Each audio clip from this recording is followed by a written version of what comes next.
Okay. You are. Thank you. Uh, Thank you for that introduction, Madam Chinelu. It's a pleasure to have you all participating in this training program. I'd like you to know that for the training program, we are drawing a cohort from across the 6 states in the South, and the participants consist of policymakers, heads of export clusters, and business development service providers, as well as exporters. From the introduction that was delivered by Mrs. Chinelu, we are trying to outline the objective of this 8-week training program. This program is not just a course, it's an opportunity to gain insights from the community of value chain operators about a strategic approach for development of export clusters. The export clusters in the South are stronger when they work together, and they are also stronger when they are able to develop digital systems and frameworks. Our vision is that we will be able to leverage technology as partners to the export clusters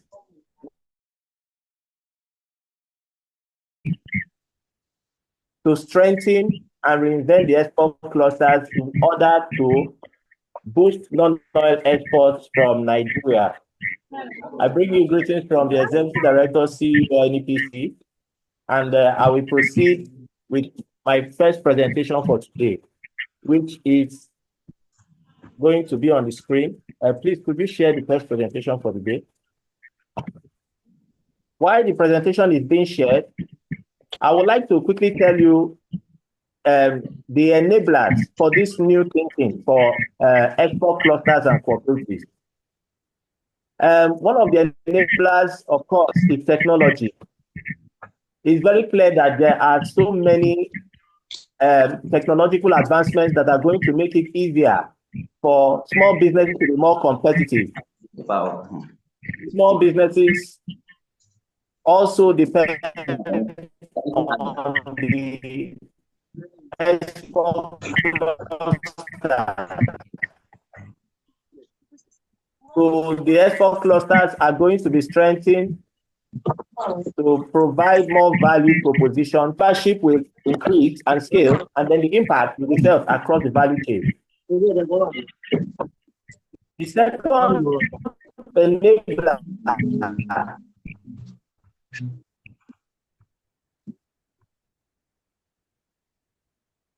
driving this conversation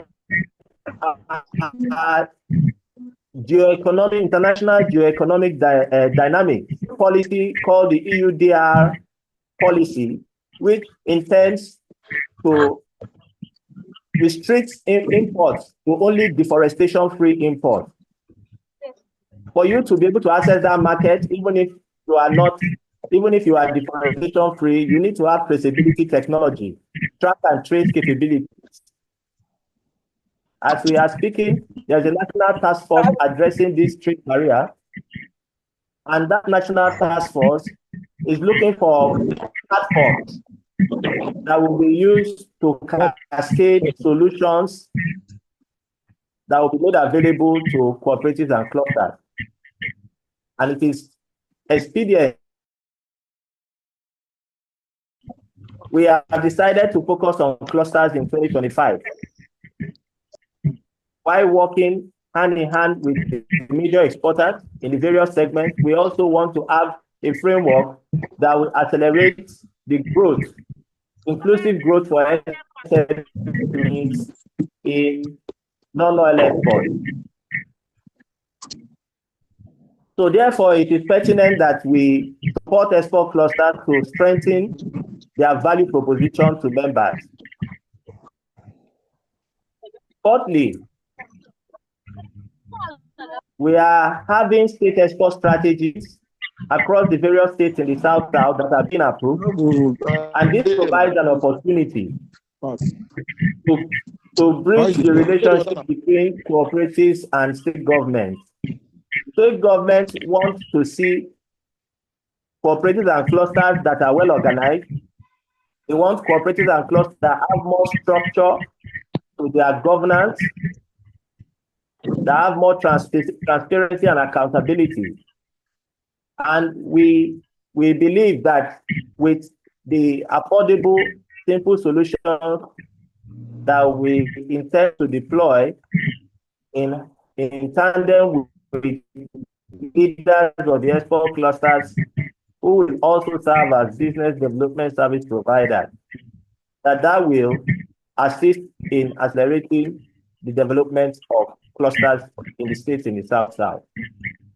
The state governments are also interested in the blue economy. As I speak to you, it's more expensive to ship out of the country from the South-South than it is from Lagos. Significantly more expensive, almost by 2x, 2.5x. In order to address this differential, there needs to be a regional effort, regional policy advocacy in order to address the issues that are responsible for making South-South ports less attractive.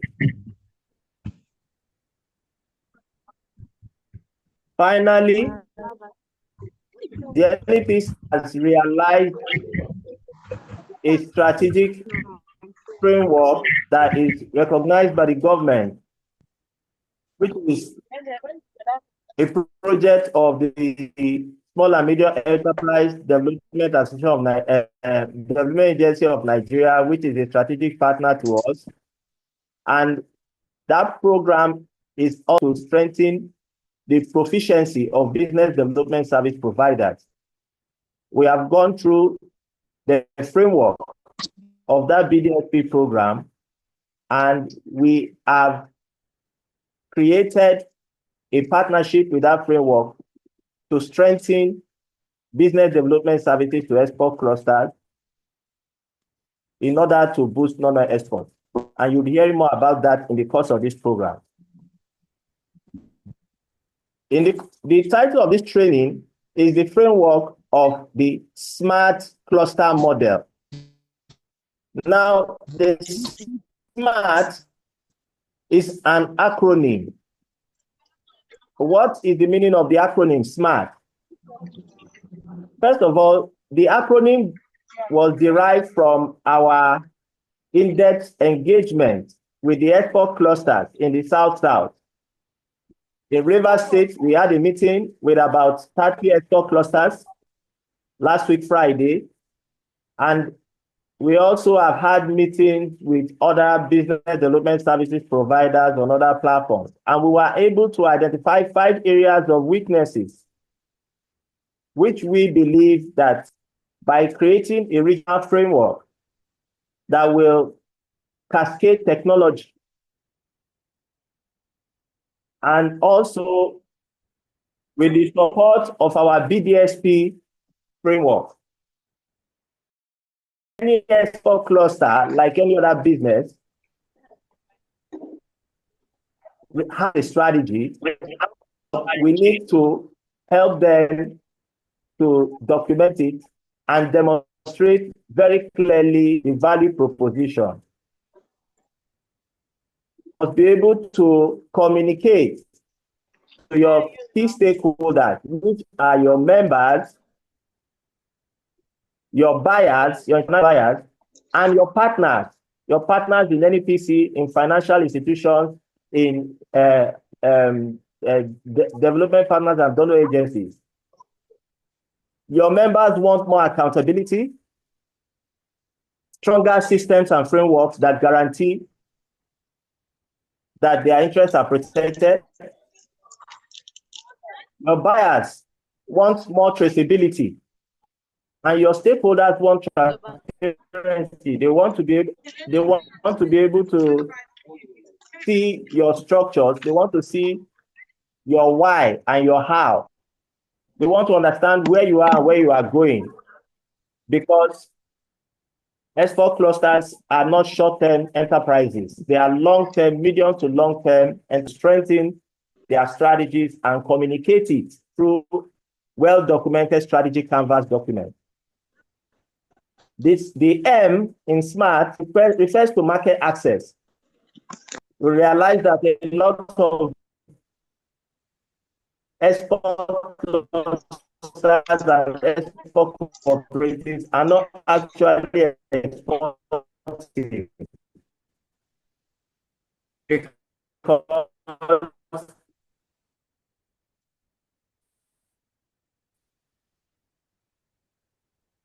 at the inception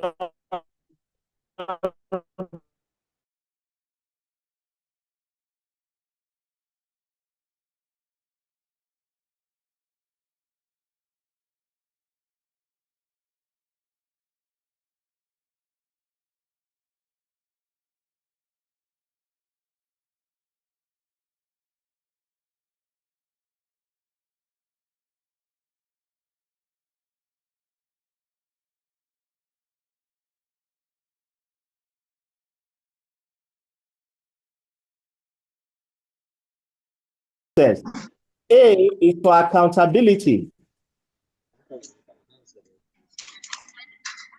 R is for risk management. And I would like to take a little while to talk about risk management. There were several instances where some of the cooperatives actually got an export order and they went forward with the export order without doing due diligence, and they got their figures burnt. And that was because they did not have a risk management framework, a risk management plan set and put in place. And it's very easy to set in place. So we are going to create templates that will support these small businesses. And with the assistance of their BDSPs, our partners that are within these various clusters, we will ensure that those templates are used and they are strengthened in the overall interest of these export clusters. The last one is T for technology. The technology ranges from digital marketing technology, technology for digitizing your records, technology for traceability in order to access premium markets. For the EUDR, as I mentioned earlier, there's a lot of geomapping going on now. Over 100,000 cocoa farmers have been geomapped. I understand the geomapping process happened in River State as well. And it's going to continue. And there will be a lot of international and local investment in that space. So we believe that traceability is the near future. It is the near future. Every business in the value chain must position itself for that. So now that there's development finance moving in that space, we need to reposition ourselves in order to access this so that in the future you don't have to pay for it. Furthermore, in the area of accountability, if you don't keep your records well, you may have problems with the tax authority. As we are looking at the new policy reforms, tax reforms, the tax reforms by design is going to exclude more of the small businesses out of the tax net in order to support them, give them some time to grow, enable them to develop. And any business that does not keep its books, its records properly, will be exposed to tax agents who would go around and then they will give you an estimate because you did not keep your records well. You know, estimate of good judgment. So it is advisable that all your members must develop their documentation. Digitization is key. So that's we are being killed through different. Or if we don't position ourselves, we're not able to take advantage of this development. So, ladies and gentlemen, this is for creating the Niger Delta Export. This platform will be a hub that will be able to cascade business intelligence to its members. It will be a hub that will provide a dashboard to track your performance. It will be a hub for leverage as a group at scale in soliciting for infrastructural support, development support, and development finance.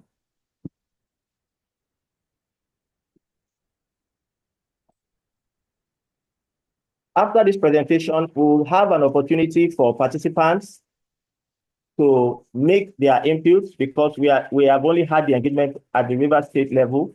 This online platform, this particular today's presentation will give us an opportunity to give us some insights, especially in our midst, to know what you are already doing about these areas, strengthening these areas at the state government level, at the ministry level, so that we take stock of this while we are mapping out our strategy for cascading these support services. So,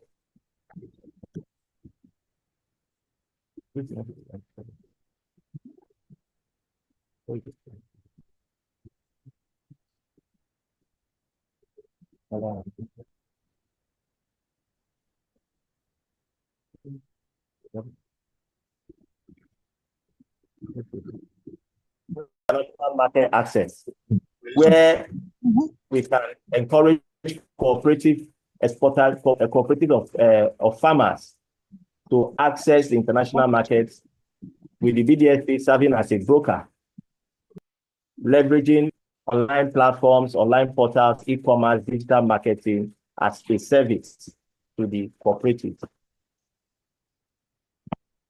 So the first slide, framework of the SMART cluster model, methodology and toolkit for reinventing clusters, leveraging technology and validated templates. The templates, we are going to create these templates as a guide so that every cluster, every cooperative will have a document that can be published on a group web portal or a website that tells your story, that narrates your where, your why, and your how. Very, very important. Very, very important. The objectives of the SMART cluster framework, as I've already outlined, is take advantage of today's technology, provide templates for the members of the various clusters and cooperatives, institutionalize risk management and accountability, business development services framework, the EBDSP framework. Go back. Go back. The market access system. From day one, we must have a foot in the market. We must have a path to the market, a plan, direct or indirectly. And then database. No volume, no volume. For traceability. Next slide, please. There are five, I think there are about 6 slides. The objective of the zero to export course. Now, I've been able to take you through the framework aspect of it. This is just a component of the course because you can't build something on nothing. So this is the framework on which we are going to build our zero to export capacity building program for cooperatives and clusters in the South in partnership with S.M.A.R.T. We are going to deepen your understanding of what it means to have a unique value proposition, how to differentiate your cooperative or your cluster or your business from the competition, and the tools you will require to do so. The second thing we will do is we intend with this course to provide the needed validation and buy-in of this SMART methodology, its tools, and its template. The third thing we want to achieve at the end of this course is to deepen the understanding of the importance of communicating your strategy and your roadmap, the milestones of your journey. You must be accountable to your members.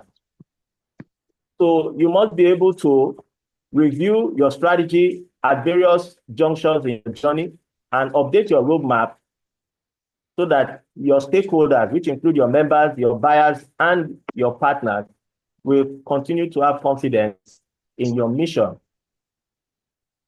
4, we need to understand how the BDSP model can be optimized at a regional level for sharing resources. 5,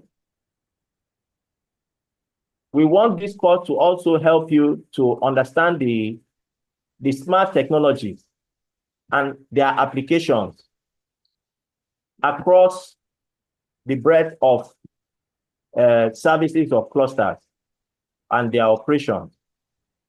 6, with this course, we want to also introduce you to our zero to export assessment framework, where you will be taken through each of the 8 stages, from understanding the market to registering as an exporter, to developing your export plan, to managing an export order, negotiating it, developing an export contract, and developing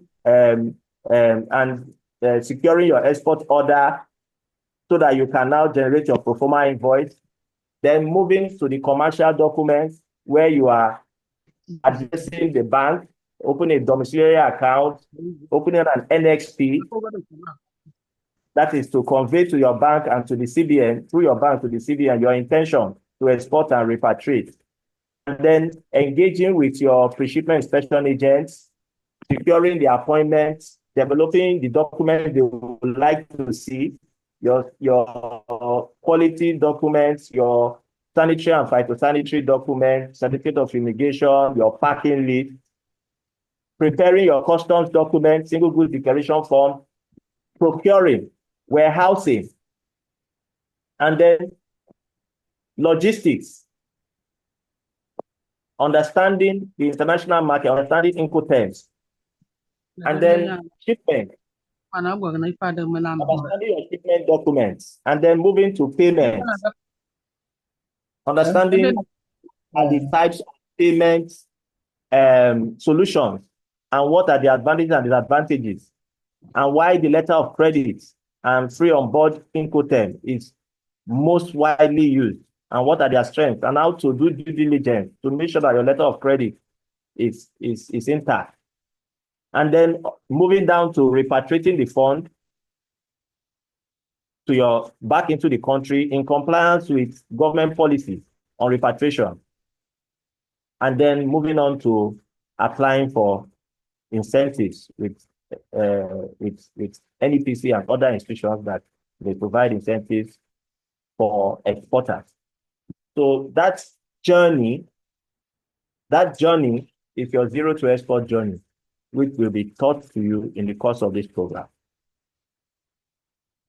You will also be introduced to each of the export documents, and not just at a high level.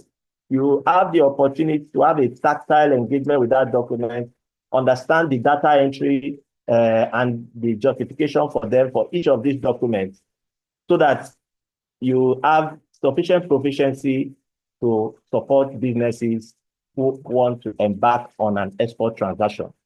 You need to be familiar with this document, differentiate between a pro forma invoice and a commercial invoice, and all of that. So all that is packed into this very condensed program. And this program is going to be delivered over a period of 8 weeks through 16 classes. The first 4 weeks is going to be delivered on this smart cluster model, the BDSP model, and then developing export strategy, documenting them, and then we'll be hearing from S.M.A.R.T and BOI and NISA on financial instruments and support for 2025. In the second half, the second 4 weeks, you'll be going through the zero to export models, and you will also be addressed by product specialists. We're going to speak to our product specialists on cocoa, on oil palm, on rubber, on seafood, and cassava and plantain, because these are the big ticket exports from the agricultural value chain in the South-South. So I am also the designated cocoa expert from Nigeria, from NEPC, and we're all aware that cocoa is doing extraordinarily well in the last year in the international market. It surpassed all other um, exchange instruments, including gold, including stocks. It has performed forex, every other business in the world by far, because a ton of cocoa rose from around $2,500 to around $11,000. In fact, right now we're having issues. People are going to people's cocoa farms to steal cocoa pods in the night. This has never happened before. So we are going to have a program to optimize yield, because it's a tree crop. You can't grow cocoa overnight, but you can optimize the yield, and you can, that means you will increase the yield per hectare and optimize your business. You can partner with a cocoa farm and come in as a BDSP to optimize the yield, and then share the returns on that enterprise. So these are some of the conversations we are going to be having with operators and with the experts, our experts across the value chain. Dr. Damian Osas in Cross River is our expert on rubber, and he will also touch on his coffee program there. Mr. S.M.A.R.T is our expert. He's in Akwa Ibom State, and he is our expert on oil palm value chains. You have the palm kernel oil going out. You also have the palm kernel shell, which is being exported as a cleaner energy source. The briquettes. You also have the other derivatives being exported across the African market, because we are a net exporter of palm oil. And then seafood. You'll be hearing from Mrs. Sylvia Denny, who is our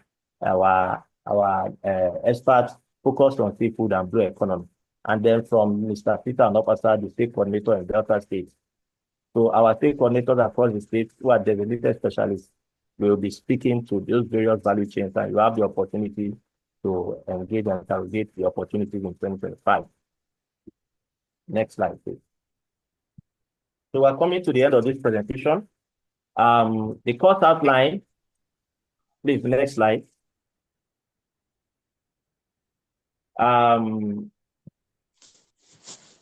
Next slide, please. I've already gone through the presentations over the course. Then the next slide, this is just to mention some of the areas where we have seen opportunities for technology to boost competitiveness. Please note that international trade is about competitiveness, especially when you're dealing with commodities. Your landing price in the international market will determine whether you swim or you sink. So in any way in which you can cut your costs, improve your efficiency, and leverage partnerships, it is very important you take advantage of them. And there are so many opportunities for technology to strengthen our productivity, and some of them are here.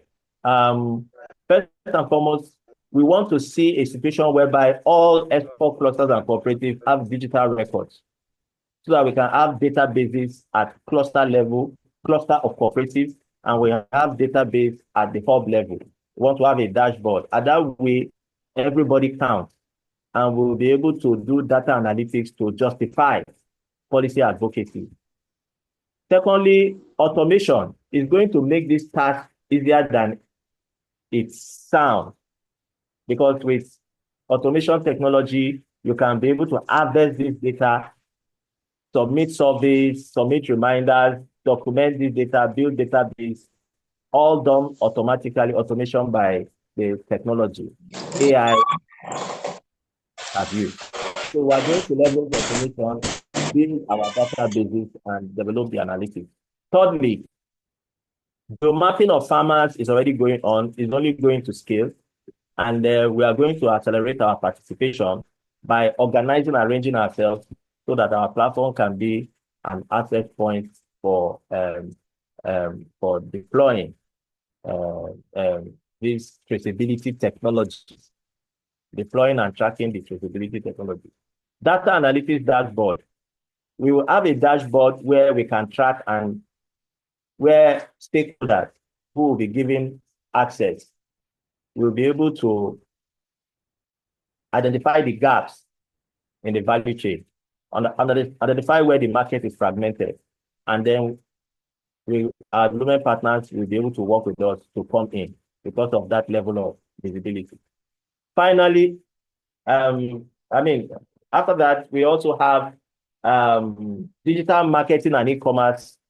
Every member of every cluster would at least have social media accounts and Google business profiling. These things are free.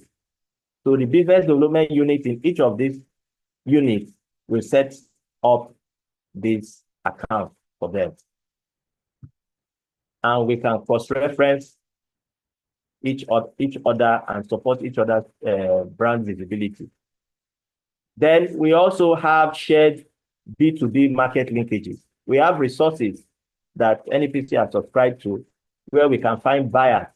So these resources, registration to buyer database, and we'll be able to use this platform to cascade it down to members. And when we have a bulk order, we've had some bulk order recently. We had a bulk order for granite from China. And some people have met me with bulk order for soybean that they could not handle. Somebody met me with bulk order for sesame seed.